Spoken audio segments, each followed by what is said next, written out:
It's Trial Tuesday, and today we're talking about motorcycle accidents. What should you do if you or a loved one is involved in an accident, or even if you just witnessed one? David Ayler is here with more. Welcome. Good morning.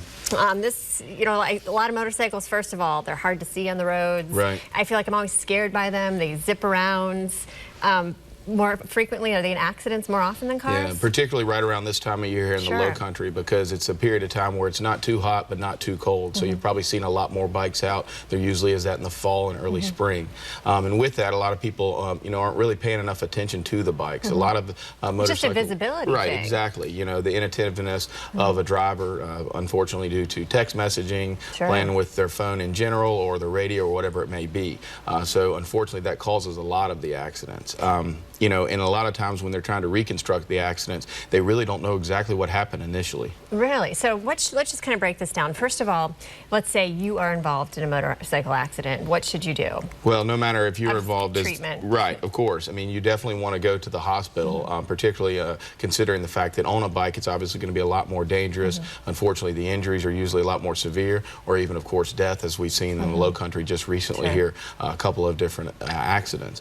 Beyond that, if you have other people riding with you, it's very important that they try to get as much information from the scene as they can, take pictures of where the bike is, the debris. Things like that actually end up moving, and sometimes the biker himself or herself is not able to give an initial statement to the officer at the scene, and then ultimately may be found actually at fault for the accident that they in reality were not at fault for. So on the flip side, if you witness an accident, could you be helpful by jumping out and taking pictures, like you said, of where things lay? Yeah, I mean, in reality, anything that you can do if you witness an accident, first and foremost, is to stay. Sometimes people will stop at an accident, particularly with bikers and things like that, and say, hey, is everyone okay? And they'll say, well, no, or yes, we have the EMS, we have police on the way, and then they'll leave, and they'll forget to leave any information. It happens so fast, but those people are very key when trying to look at the accident at a later point to determine what exactly happened. If you don't get their information, it's going to be very difficult to try to find them thereafter. But if you or a family member or a friend is found at fault, like you said, but you disagree? That happens a lot, and like I said, a lot of that happening is simply because there's not enough witnesses,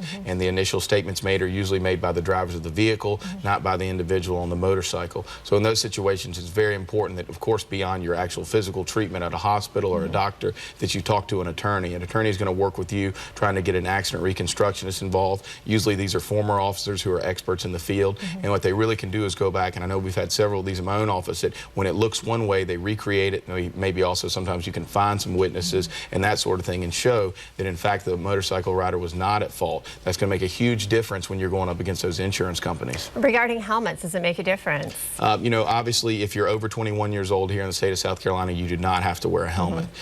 You're also at risk if you don't wear a helmet, clearly comparatively to if you are wearing a helmet. But if the accident is not related to anything, initially other than the actual driving. So if you're injured more because you weren't wearing a helmet, that's really secondary, of course, to the fact that the accident was or was not your fault. I mentioned at the beginning, I feel like sometimes I'm surprised by motorcycles on the roads because of the visibility. Right. What are the rules regarding that? Are they supposed to act just like a car, or can they go in and out of traffic at a light? Right. You cannot split lanes. There are some places that you can, and California is one of them. You cannot split lanes, although unfortunately you do see bikers do that often, and those bikers are going to be usually ticketed for reckless driving or careless driving. But they should follow all traffic laws. They're not allowed to go into like the bicycle lane or anything like that going up on the curb.